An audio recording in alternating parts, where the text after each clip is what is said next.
the first thing that we're gonna do is we're gonna focus on making this layout. This is about my brother and his girlfriend, and it was just a quick nothing moment after dinner, but I just loved the way that he was looking at her, and so I really wanted to capture that moment on a page. And the technique that we're showing today, which I'm super excited about, is an oil pastel resist. So let's get started. I'm gonna take an oil pastel, and I'm actually gonna use white, and we're not gonna see it at first, but trust me when I say it's going to be really cool. And I am working on watercolor paper, and the reason for that is because I am gonna use a lot of water, and watercolor paper is just not going to buckle the way that other traditional papers would. You could certainly try this out on cardstock and see whether you care about whether it's buckling. So I've added some red, and I'm gonna go ahead and add some more little circles and dots and designs. You're just doodling and having fun. And can you see how imperfect and just not even, I'm not trying, I'm not thinking, I'm coloring. I'm gonna color in those little white circles. And in fact, you don't have to even color with the same thing. The nice thing about having many different tones of the same color is that you get some interesting little color variation when you work in there. And these oil pastels are just smooth as silk. If you want, you can actually smush them around with your fingers so that you don't even get the drawing lines. It just smooths everything out. So the next step is I'm going to be working with some watercolors, and I have a tiny, tiny, tiny little box here of watercolors, and I travel with this box all the time. Now it does come with a water brush, and I want to show you how that works. I've put some water into the bottom half, and I'm simply taking the cap off, and I'm going to screw this on. And at first you're going to think, gosh, this isn't screwing on. But that's because this is designed so that it screws on what you would think is the wrong way. And I've gotten some black watercolor on me. No problem. Watercolor is probably the easiest paint to clean up of anything. It's one of the reasons it's great for kids and for travel.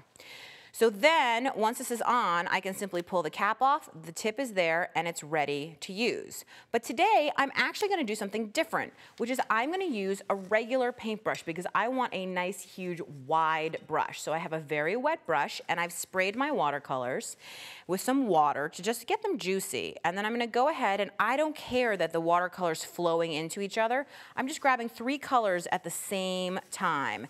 And I'm adding some water to spread that color around, and I'm going back into my mixed up 3 colors. It just is really pretty, and can you see, this is why it's called an oil pastel resist, because the oil pastel is resisting the watercolor.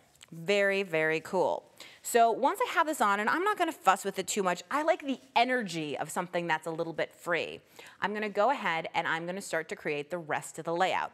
So the first thing I wanna do is I wanna cut my title. So what I've done is I have simply taken a pen or a marker, and in my own handwriting, I've written out my title, This Moment. Then I'm gonna take it over to my electronic die cutter, and I'm gonna place it into the scanning mat. And then I'm going to place it into the machine, and I'm going to feed it into the machine. Oops, there you go. And once it's fed into the machine, I'm gonna choose Scan, and then I'm gonna choose to scan it to cut data. That just means I wanna save it, okay? I'm gonna press Start, and the machine is basically gonna take this in and scan it. And you don't need a computer or anything else. It's completely just standalone. The machine does it all by itself. You wanna make sure you have enough room behind the machine as well as in front. Once this is scanned in, the machine is gonna process it, and it does take a moment or two. If you did a lot of designs on a page, it would take a little bit longer. If you just have one, then it's gonna be a little bit faster. And I'm thinking about what I'm gonna cut this out of, and I'm actually gonna use these strips because this moment is actually not that long. So I know that it's gonna fit pretty easily onto a very skinny piece of paper. And that's a great way also to use up scraps. So great, this is already scanned in, and I'm gonna choose, I have several scan options. This is an outline scan. This is to do on both sides, and this is just a line scan. So I'm gonna choose the double outline, and I'm gonna go ahead and just select in right like this. I'm gonna hit save. It's gonna ask me whether I wanna save it to the machine or to the USB. I'm gonna say I wanna save it to the machine. It's gonna tell me that it's doing it, and then I can say, it's gonna say that's what the file name is, so I can go and find it, and I can cut it later. Luckily, I happen to have already cut one out, and so you can see it right here, and it is just so delicate, the detail on this, and it's exactly my handwriting, which I think is super awesome. I used to do this all the time with a craft knife, and it just took forever. So let's build our layout really quickly. So what you can see here is I have a finished dried one right here, and I'm gonna go ahead and I am going to figure out, I want my circle up here, I'm gonna place my photo down and see how that automatically creates a focus on the photo, just that red circle, which I think is really nice. I'm gonna add my title, which again, design-wise, I'm picking up the red from the background and putting it in here. Now you'll notice on my finished piece that I have these two little strips of paper. What's the reason for that design-wise? Well, if you look at it, what this does is it helps to ground the circle, which is otherwise floating. You always want to find a way to ground elements, and the proximity between these two strips and this certainly grounds it.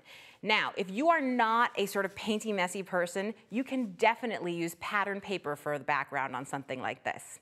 I want to show you two other layouts that also use this idea of the resist.